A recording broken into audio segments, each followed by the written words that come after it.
Samantala nakaranas po ng brownout ang ilang bahagi ng Luzon kabilang ang Metro Manila at ilang panig ng Visayas kahapon dahil sa kakulangan sa supply ng kuryente. Kaugnay po niyan, makakausap natin Department of Energy Undersecretary Mario Marasigan. Yusek Marasigan, good morning sir. Magandang umaga po sa Sir Ivan, lalo na po sa ating mga taga-subaybay. Yusek, inilagay sa red alert status ang Luzon at Visayas power grids kahapon. Bakit po nangyari ito? Maraming salamat po sa inyong katanungan. No? Pero pag-iwalayin ko po yung paliwanag tungkol sa Visayas. Okay sir, go ahead. Yung pong sa Visayas, dito po tayo nagkaroon ng problema. Nagkaroon na po tayo ng yellow and red alert.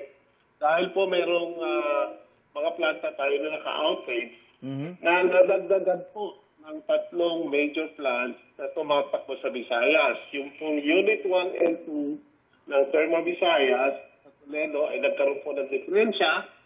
At ganoon din po yung isang planta na Unit 3 ng Panay Energy Development Corporation. Kung saan po naging karagdagang kakulangan sa supply ng kuryente natin doon.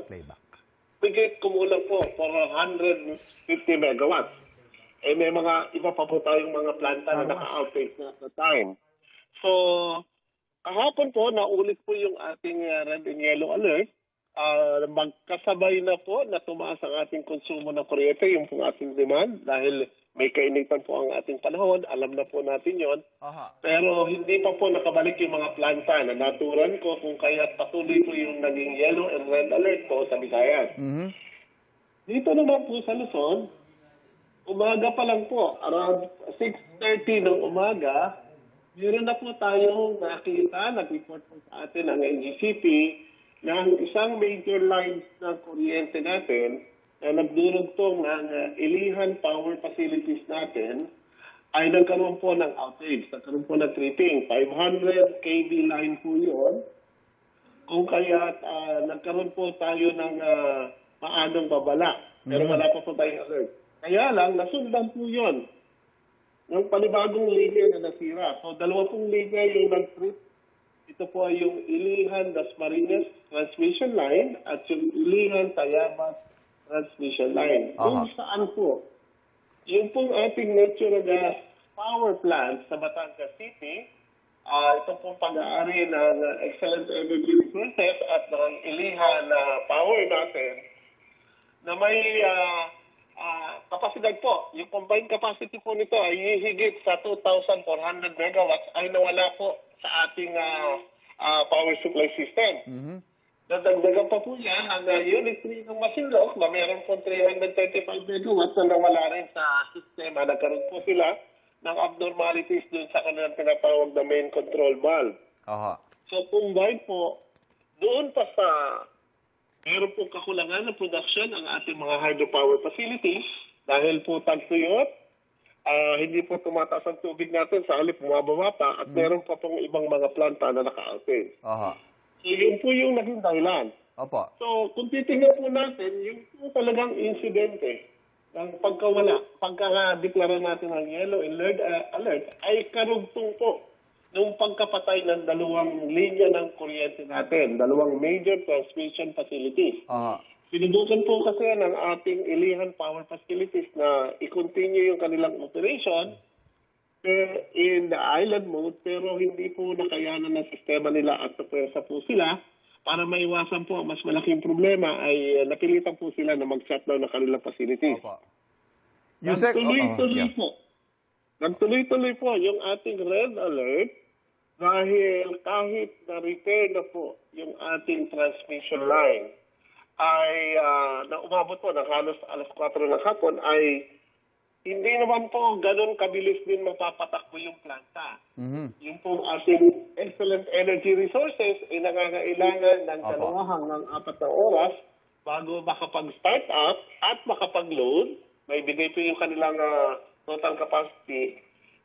Samantalang ang Ilihan Power Plant po ay nangangailangan ng halos 10 oras bago po makabalik sa serbisyo.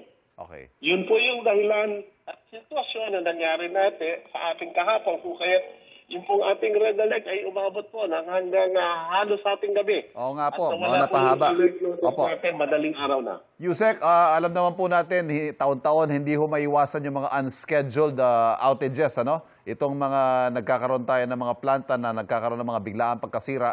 Ano naman po kaya ang outlook ng supply ng kuryente ngayong araw? Yung nangyari po kahapon, di natin inasahan, yung ngayong araw kaya? At tama-tama po yung inyong katanungan kasi karang-receive lang po namin ang notice ng NDCP na magpapatuloy po yung ating yellow and red alert today. Nako. So, No? abiso sa ating mga kapuso, maaari, hindi naman po natin sinasabing tiyak, ano? Pero maaari po, posible, ang mga brownout ulit ngayong araw na ito. Tama po kayo kung saan naman po. Meron na pong abiso yung ating po mga distribution utility, particularly Meralco po. Nag-abiso na po sila sa participation po ng tinatawag nating mga interruptible load program para po makabawas sa kakulangan po ng ating supply na kuryente. Tinitingnan po natin ay mga 243 megawatts po ang pwede nilang maitulong sa ating sistema. So yung mga pareho pong naapektuhan kahapon, sila pa rin po yung posibleng mawala ng kuryente ngayon? Hinihintay pa po natin ang detalyadong report. Hindi lang po ng ating NGCP, kundi pati po yung ibang stakeholders natin para malaman po natin kung ano yung eksaktong oras na makakapit po yung ating mga power facilities ng natural gas.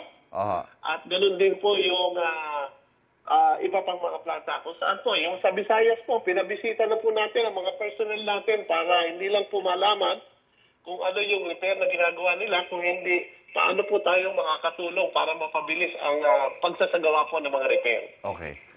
Energy Undersecretary Mario Marasigan, sir, maraming salamat po sa pagpapaunlak ngayong umaga. Thank you. Maraming salamat din po at mabuhay po kayo.